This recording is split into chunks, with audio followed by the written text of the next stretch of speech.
But hello everybody, my name is Michał Kasprzak. I am head of Alcon Global Services Center here in Warsaw.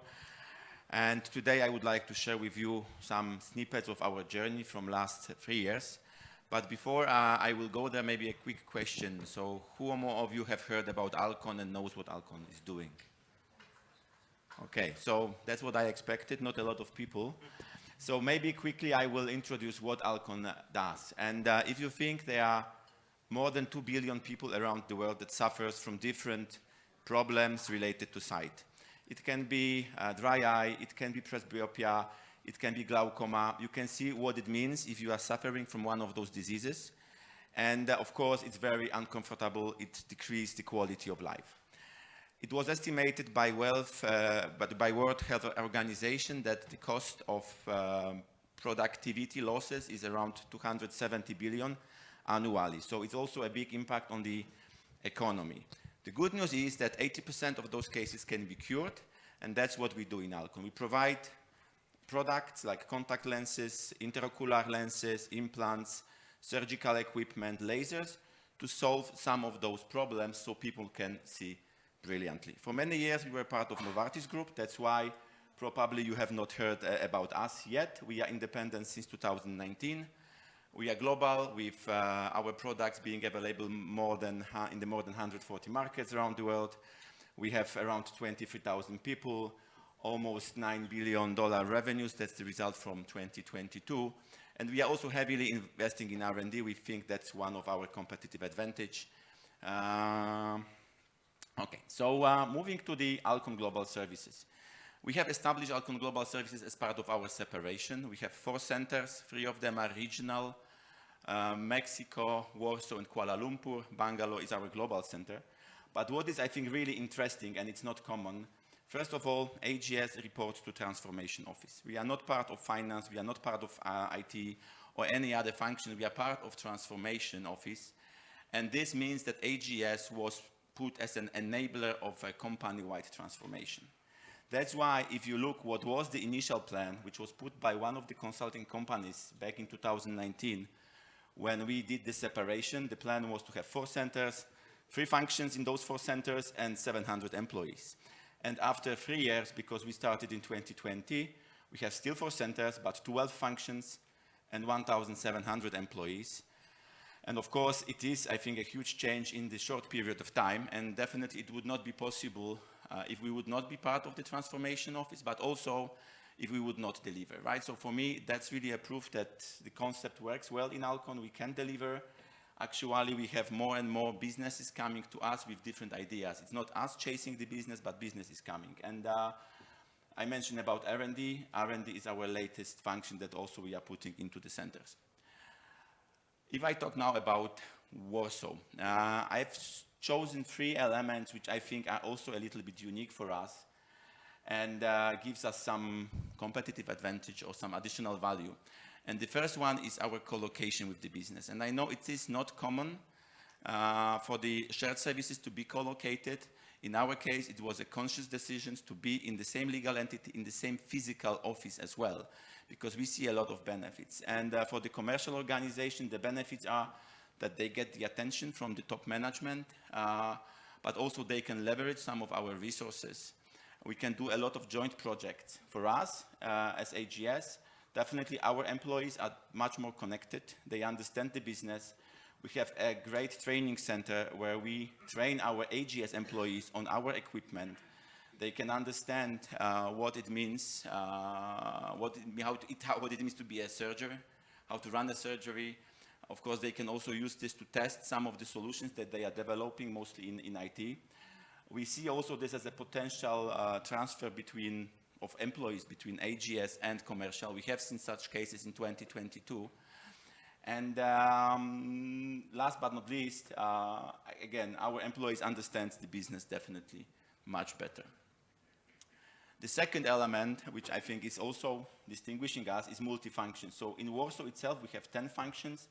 In 2022, we have added some business functions like omnichannel, pricing analytics. That's not pricing master data, but those are the teams that are really analyzing the pricing strategies and setting up pricing strategies for our different markets. I mentioned R&D. It's not yet in Warsaw, but I hope this year we will get those teams as well. We have digital, which is part of IT organization. And last but not least, transition and transformation teams. And transitions, everybody does. But our teams here in Warsaw also are responsible for the global transformation programs, which are not really related to AGS. One example can be a consignment stock management optimization in US.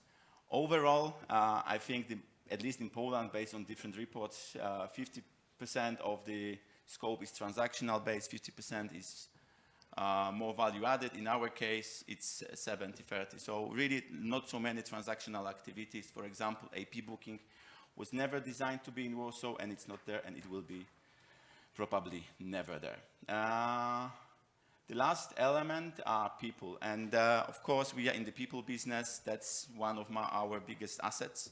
So we want to make sure that our employees have really a proper end-to-end experience, starting with the onboarding. And I know maybe it's obvious, but I know it's also not the case in every company that employee will get a laptop on the first day. And in our case, it's 100% of employees. They are getting laptops, mobile phones, whatever they need to start to work.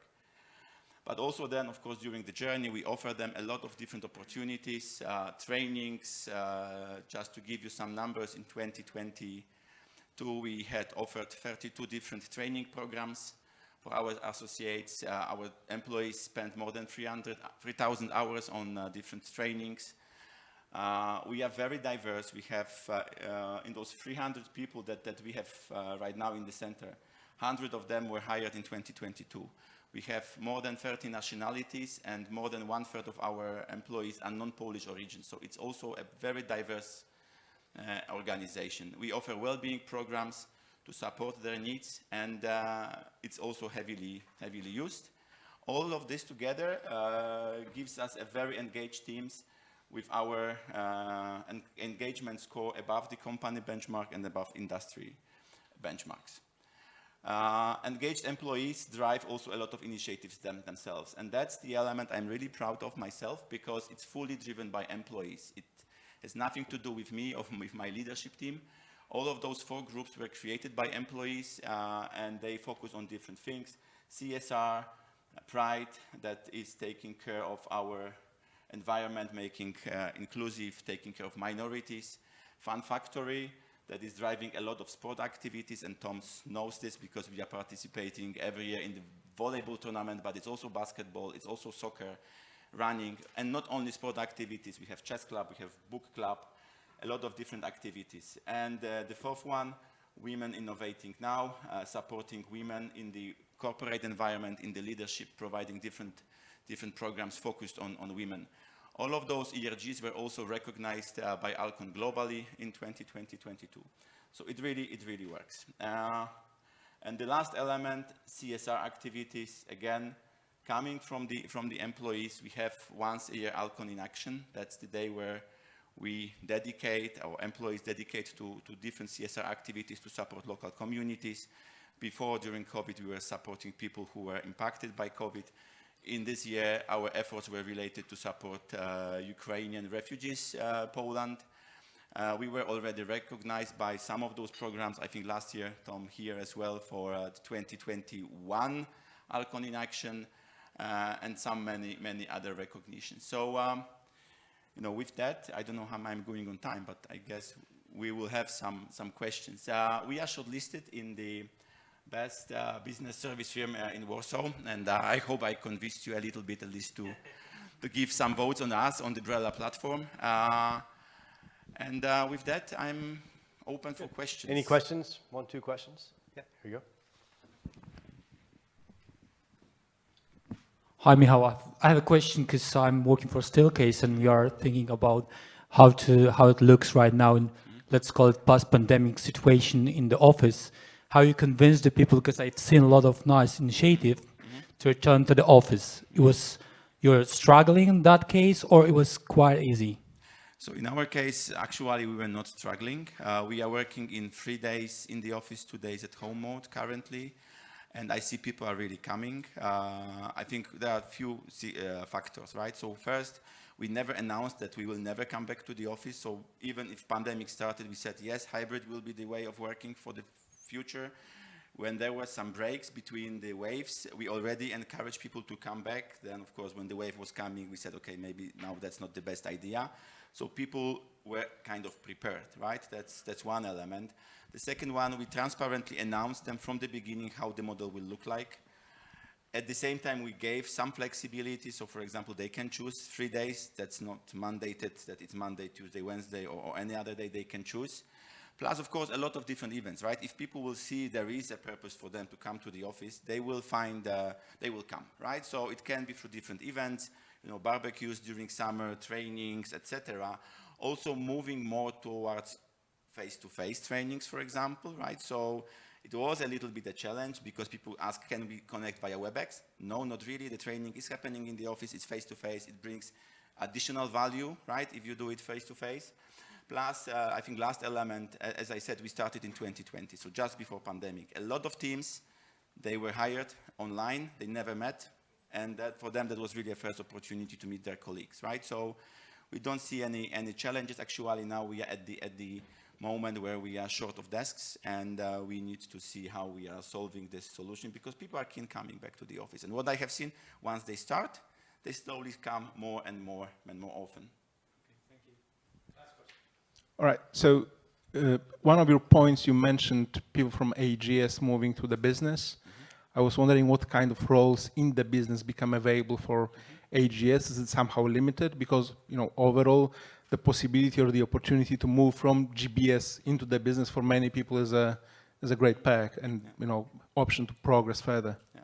So I think there are some areas. One example I can give you, there was a lady that works in accounts receivable department in collection, and she moved to the department in business that is responsible for public tenders, for example. Yeah?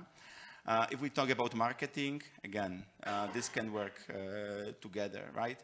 Of course, we see more people coming from the business to AGS, but again, it's possible if you work closely together and you offer these development opportunities, right? We have some shadowing program also for our AGS associates. They can go with the field force and check how the teams are operating, how they deal with the customers, what kind of tools they use. For example, it was very beneficial for our IT guys, right, to see how the Salesforce is used, what kind of changes they can introduce to make the life of the sales people better, easier, right? What are the obstacles? Why certain solutions are not used, right? Even if they are deployed. Why the tool adoption is so low, right? What are the drivers? As I said, IT is testing some of their solutions also in this training center.